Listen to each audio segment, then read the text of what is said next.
He's given up on the Giants. That's my takeaway from what he's saying, is that he's not even a Giants fan anymore. I think my takeaway from that is that right now he's a huge Bears fan, and I think that's his new number one team. And What's that that? is his official statement here on Dear Hollow Heroes. What's that? We're always right. What's that? Okay, Do well listen, I was geniuses? I was I was playing with the boundary. He would never say that. What's that? I'm the most handsome member. What's that? Oh my gosh! Thank you for telling me that I am just the best guy ever.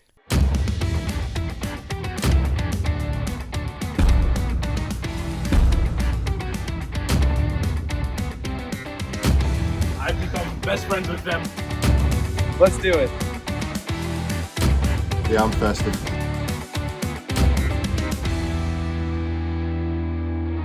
Hello and welcome to another episode of Dear Hollow Heroes. And as always, I'm here with Meek Man Liam Meekum. Oh my God, he's dead. When he said, I don't know if we caught this at the end of the podcast last week, he said he wasn't getting up from his seat till the next episode, and I think he took it a little too seriously. He didn't get up from his seat till the next episode. He's still sitting there. He looks a little famished. I think he's just a bit hungry. I think he looks better than usual, if I'm being brutally honest. He cleaned off the beard, I actually, he's making some good points right now. This is the best way he talks. I actually agree with you. I think he's the most pleasant now than ever before. I've never heard him like this before. Just completely silent. Yeah, the one thing I've heard him say all day is how handsome I am. Besides that, I've heard nothing. Let's get into the top story. Well, the free agency frenzy has begun for the NFL. And to put it lightly, it has been absolutely crazy. Well, for starters, you had Saquon Barkley, the Giant legend, now an Eagle. And there's been a lot of Twitter war between him and former running back Tiki Barber. You also have Aaron Jones signing with the Vikings, Patrick Queen signing with the Steelers. Rob, it seems like a lot of betrayal has been happening early on in this free agency frenzy. A lot of players going to their division rivals. How much of it do you blame on the players? How much do you blame of it on the teams for all these betrayals? I'd blame the teams more than I'd blame the players, mostly because a lot of these players knew they weren't getting re-signed with the teams they were on, right? Saquon, Queen, probably, they knew they weren't going to get the offer they wanted with their own team just based off of cap space and how the team is at the moment. Now, I could speak for, Patrick Queen. He got, what was it? I wrote it down somewhere, 3 years, $41 million for the Steelers. He wasn't getting that from the Ravens. It just wasn't happening. We just don't have the money. And if the next best team or the best offer you get is a division rival, you still take that. Because that's the point of free agency. Who's going to pay me the most? In all fairness, it does feel like there's a lot of scrutiny against Saquon Barkley.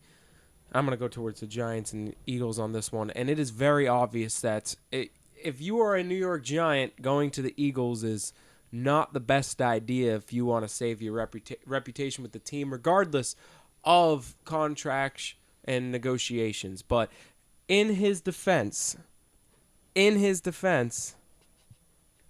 what? You said contract. Oh, really? In his defense, the only offer that could have been given by the Giants would have been way more than they could have given. So they didn't even put an offer out for Saquon Barkley, thus leading to him leaving. So the Giants didn't go after him. So he didn't leave the Giants. The Giants left him. But what he did that was a little fishy is he did go to the Eagles. But they did offer him the most money. And again, in his defense, running backs don't last long. And he has an injury history. So getting the most money now is his best option, in my opinion. And once again, in his defense, he's going from the 31st run blocking team to the number 1 run blocking team last year.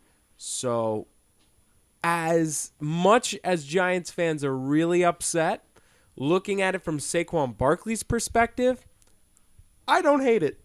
I don't hate it. No, you go out, you get the bag. What the real story is with Saquon, at least right now, is what Tiki Barber said to him via Twitter, which was, "You're dead to me." And what makes it comedic is last time Tiki Barber talked smack, the Giants won the Super Bowl without him, and it doesn't work out well when he talks smack. So now if you're a Giants fan, everyone's like, we stand by Tiki. No! Tell him to stop talking, because last time this happened, it really bit him in the back for that one. So I'm like, if the Eagles do well this season, I don't think he can talk smack anymore. Yeah, and there's been some other things that came from this. Other players have obviously seen what Tiki just said, and it's kind of been going around the league, especially with Lamar Jackson, with all the players that left. Geno Stone going to Cincinnati and Patrick Queen going to the Steelers. He just said the same exact thing, but he let everyone know beforehand, I'm just going to use this all week because it is so funny to be this petty.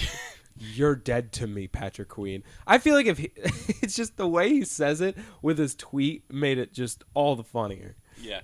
No, another one I saw was Isaiah Likely, the tight end for the Ravens, for Patrick Queen. He said, I love you, brother. Nothing but, the best for your health and for your playing. I hope you go 0-17.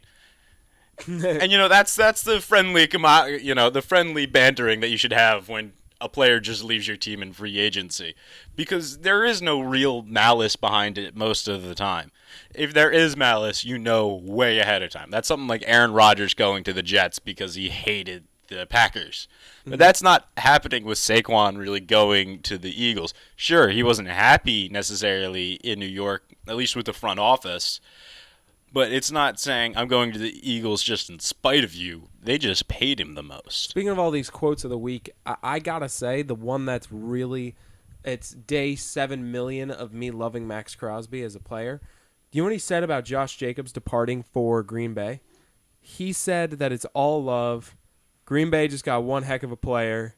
Mentioning how great of a teammate he was and hopes he has continued success. How can you not like him? I'm sorry. And like Lamar in this regard. How can you not like them for that? Being such great people about it.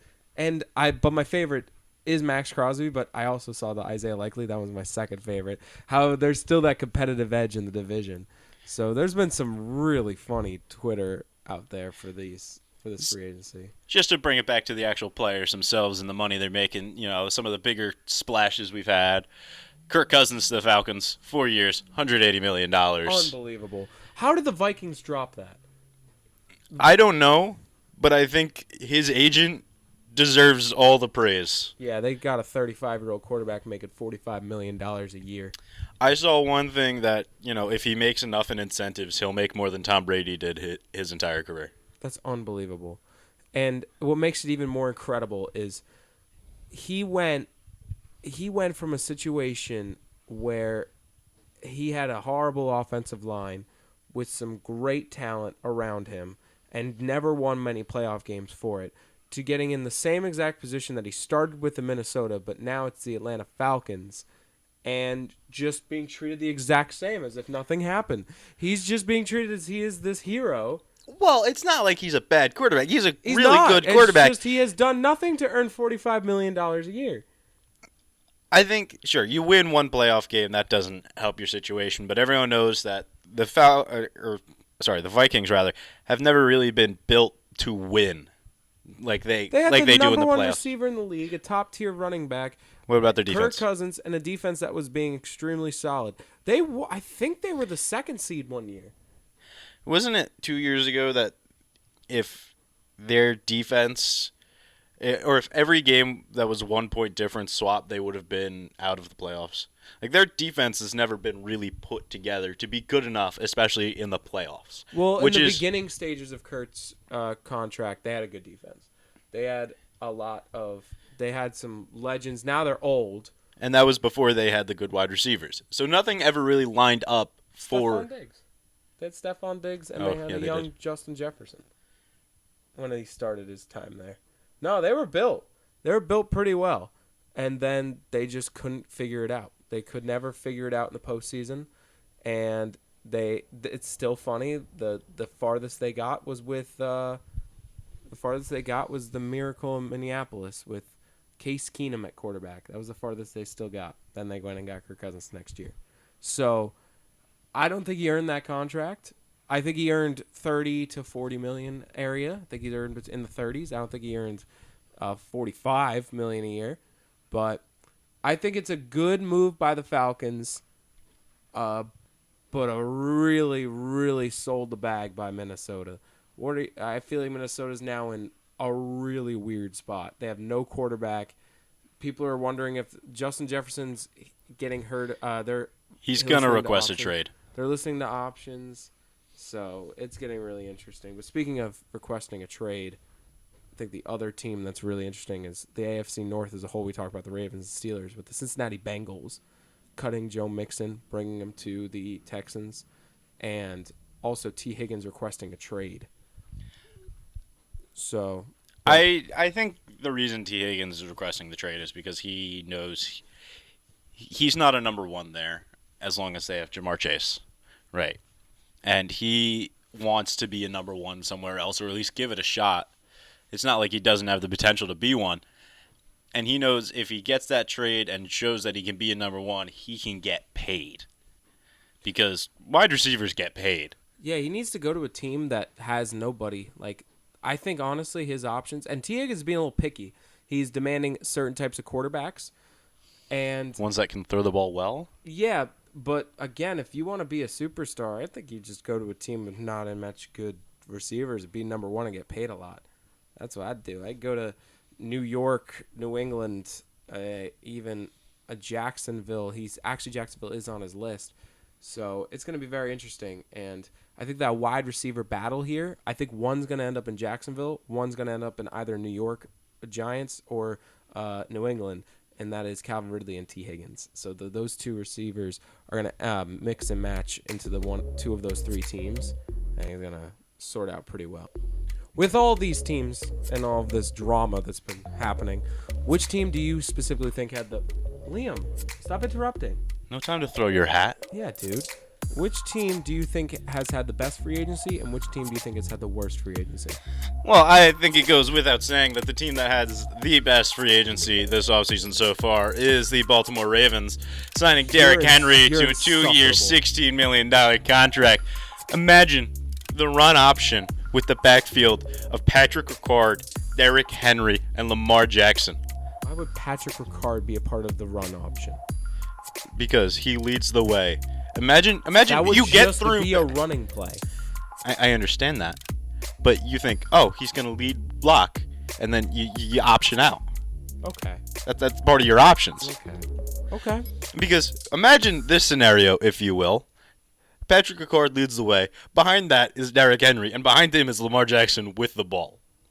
Oh, it'd be terrifying. Horrifying. Yeah. So no. And if, in all seriousness, a team that's actually done really well is the Commanders. I know you wanted to bring them up. Commanders have had a great offseason, in my opinion. Comparatively of how bad they've been, signing Austin Eckler was huge. I love it. I love what they've done. It shows that they're trying, which is something you want to see from your franchise. You don't want to see them go out there and do absolutely nothing, especially at the start of free agency. I think they deserve a huge shout-out for all the work they've been doing. I think, honestly, the Patriots have had a very satisfying, because I know you went Homer. The Patriots haven't had a splash free agency. They've had a very satisfying free agency. They got rid of all the players we hate. Mac Jones, gone. Devontae Parker, gone. We love it. And we re-signed the players we wanted to re-sign. Waynu, he's back. You get Hunter Henry, he's back. Kedrick Bourne, he's back. Josh Uche, he's back. And Kyle Duggar, he's back. Kyle Duggar was the number one. I'm so glad we franchise tagged him to get me to not be stressed out about that. It's the one player I 100% wanted back. So the Patriots had a satisfying, but in my opinion, the team that I also think is number one up there is the Houston Texans, because, oh my God, they're going to be scary next year. You could tell that there was a lot of spark in Houston this past year. CJ Stroud, you get drafted, you show up, and you really put up numbers, and this is your team going out and supporting you as best they can, as fast as they can, to say, hey, kid, show us what you really got. Let's put a team around you, and let's win some ball games. Now, so they lost Devin Singletary to the Giants, but now they have Joe Mixon, who, if he's any bit of what he was on the Bengals, he can be at least comparable to Devin Singletary. Having Pierce, who was once a really solid running back, I think he's already worn out, but he could be a solid number 2 running back. And Stroud will be now throwing back to Dalton Schultz. He's there. You still have Tank Dell. You still have Nico Collins.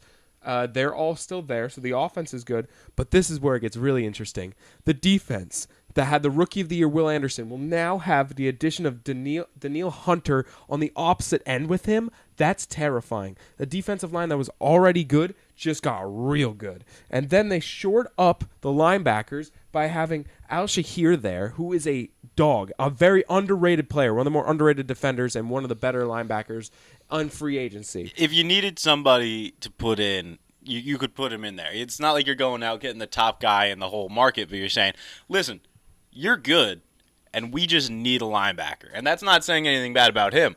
It's just, he's not top of the brass, but he will do some damage. He's probably the top 3 linebacker in free agency, but he will probably be a middle to top tier linebacker. And if he plays well, he could be a top 10 linebacker. Also wasn't a great linebacker free agency class. It wasn't, but I think the only one that was really like the hot commodity was Patrick Queen. But then they shored up their backfield, which was probably one of their weaker spots. They got Mike Ford, Lonnie Johnson, and then the big ones, Desmond King and Jeff Okuda. They got both of them. So now this backfield was really, really broken down. That was the worst part of the team. Just got shored up, and they also added Eric Murray with a ton of safeties still in the market. Of course, Jordan Poyer left, but you still got Micah Hyde who's out there. Lots of safeties. Simmons is still out there. So there's a lot of safety help to help the team. So I think that the Texans had a phenomenal start to free agency, and that team is already looking scary. But that doesn't account as well that I think that there's a lot of teams that had a good one, but the Texans are the one I really want to highlight. All right, and just, I guess to round this out, some other major signings that we may have glossed over. Russell Wilson has said he's going to be a Steeler. There's been no official contract yet. That is expected at the beginning of the season. Tony Pollard went to Tennessee in a 3-year, $24 million contract, filling up that hole that Derrick Henry left. It's a bit of not filling up the whole hole because Derrick Henry is a massive man.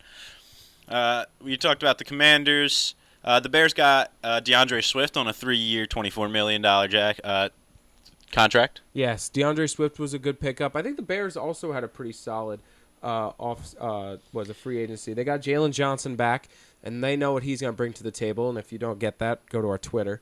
They got Kevin Byard from the former Eagle and Titan, and they got Ryan Bates, Jonathan Owens. They had a solid offseason, and it's gonna. But the Bears There's season. so many questions still around it. Yes, which is but the big that's problem. draft night. You got to wait a month. You got to wait a month and a half for that. Draft night's when you start to realize what the Bears are going to be all about, because they have 2 first-round picks and I think 2 top 10 picks. So, but and one more thing I have to say for the worst team, I think it's between 4. It's kind of a tie. The Niners have done nothing, and only lost players because I think Eric Armstead's leaving. Chase Young is not coming back, so they have done really nothing. You got to put the Chiefs out there. They've only re-signed players. They spent all of their money on Chris Jones. They've also gone back-to-back. They'd have, but they spent all their money on Chris Jones. The Cowboys is number 1 in my opinion. They've done nothing, and I mean literally nothing. And then the Jets. Saints can't do anything. Even though they've done nothing, they really can't do anything, so they don't count. But the Jets have also done nothing. I'm not going to say that the Chiefs have had a bad offseason because they're retaining a majority of their pieces, and they just went back-to-back to win the Super Bowl. So them doing nothing here is them saying, we know we can win with the team we have. The Cowboys, are you just seeing what the other teams are doing and saying this is going to be like a stopgap year for us? Like, what's the plan? What do you want to do here? Or you know what this might be? Is this the last year of Dak's contract? I think so. Because I remember correctly, his contract is backloaded like crazy. Like all of his money was deferred to the last 2 or 3 years of the contract. Yeah. So that also could be a huge issue. But with the Dallas Cowboys, you could argue they have the best roster even with all the acquisitions the Eagles have made, because the Eagles still have a really shaky defense. They got Gardner Johnson, and the Giants have no quarterback, and the Commanders also still don't have a quarterback. So you could really look at the Dallas still being the surefire team, unless the Eagles defense figures it out. But the one that also I feel like has a little to no excuse are the Jets, because the Bills have lost so many players. They had to cut half their defense to keep going. Josh Allen has his left tackle. That's like almost all they've re-signed. They lost their safeties. They lost their number one corner. They've lost all these players, and they retained Deion Dawkins. That's about it. The Miami Dolphins have lost so many defenders. They've lost people. Jalen Waddle's in trade talks. Miami's looking a little bit worse. Where's the Jets to sign players to take over this division? The Patriots still need a couple years. I don't know what the Jets are doing as well. So Jets and Cowboys need to get their act together in that regard. I think the Jets think they want to see what Aaron Rodgers is going to do and possibly pounce at the trade deadline. True, you think like because they have a solid defense, right? Their offense, was missing only its quarterback, and you get him back next year. So maybe they're thinking, let's see what we look like for the first couple of weeks and see if Aaron Rodgers can stay alive. And by the way, they were whining about that they didn't re-sign their edge rusher. I don't get it. They have Will McDonald. They have like 8 edge rushers on that team. They're gonna be fine. I don't know why they were whining. They're not gonna grossly overpay an edge rusher when you have 13 of them on your team. So I don't get. Jets fans, relax. So sign an offensive lineman instead of another edge rusher. And I'm not even a Jets fan, but come on. So we're gonna talk a little bit of baseball coming up. All right, let's move over to the MLB, the New York Yankees to be specific. So the injury bug hit the New York Yankees recently. Aaron Judge and Gerrit Cole have been taking a little bit of a step back, as the Aaron Judge, I believe, got a quick day-to-day basis, but he'll be back for opening day, which is a sigh of relief for Yankee fans. But on the other hand, Gerrit Cole is currently getting an MRI for his elbow, and what makes matters worse is the Yankees just submitted a trade offer for the White Sox ace Dylan Cease. Now, that's not like for the worst for Yankees fans per se, but it's worse for the status of Gerrit Cole. So if Gerrit Cole's hurt, and probably he's not going to be the opening day starter for the Yankees, how confident are you in the rotation that currently consists of Rodon, Schmidt, Cortez, and Stroman? I'm actually pretty confident in this rotation as long as Rodon has a sub 3.7 ERA, because that's a rotation that can get you through a full year. Now, Aaron Judge's injury is like they got an MRI on his abs because they pulled him after 2 at-bats because he was only ever going to have 2 at-bats. The Yankees lie about injuries so much. It's a toxic relationship the Yankees have with their fans when it comes to injuries. Don't they underplay some and then overplay a lot too? No. They never overplay an injury. They only underplay them. Like last year when Aaron Judge, broke his toe. That was a day-to-day thing, and then he was gone for 2 weeks, and then it was a day-to-day thing, and then he might have been placed on the 60 IL. We weren't going to know, and it's just always been this way.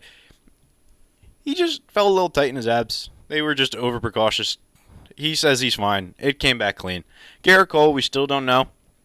Gerrit Cole's scary because he's your ace. You always need your ace no matter what ball club you're in. Former Cy Young winning ace, by the way. You know it. If he's not our start gloating about the Yankees. If he's not our opening day starter, I want it to be Nestor Cortez. And I know I think you have to. Yes. You have to. Okay, because here are your options, right? You got Clark Schmidt. No way. Not happening. Carlos Rodon? No way. Marcus Stroman? No. Too new to the team. No way. Hasn't earned it. It's Nestor? got to be Cortez. Nestor's kind of earned it. It's got to be Cortez.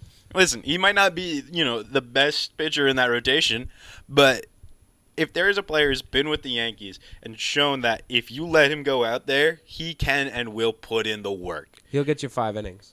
That's what he does. He gets you 5 innings, 1 to 2 run ball. That's what he does. He gets 5 innings, 1 to 2 run ball, sometimes goes 6. And you know what? It's against the Astros. Some of their best hitters are lefties. And he has decent numbers against the Astros from what I can recall. Not the best, but it's also the Houston Astros. And you want to throw Rodon out there in that series too, because you don't want lefty, because you got Jordan and Tucker. So Rodon's going. He's facing Houston. I think the 1-2-3 start is going to be Nestor, Stroman, Rodon. Then you throw in Clark, and then whoever our 6, 7, 8 pitchers are, who are probably now getting way more reps in the minor leagues than they ever thought they were. So let's take a look at the situation here. Would you? Let's take a look. Of course, the rotation down in the minors is one way of sorting this out. But let's say they go out and they go get somebody.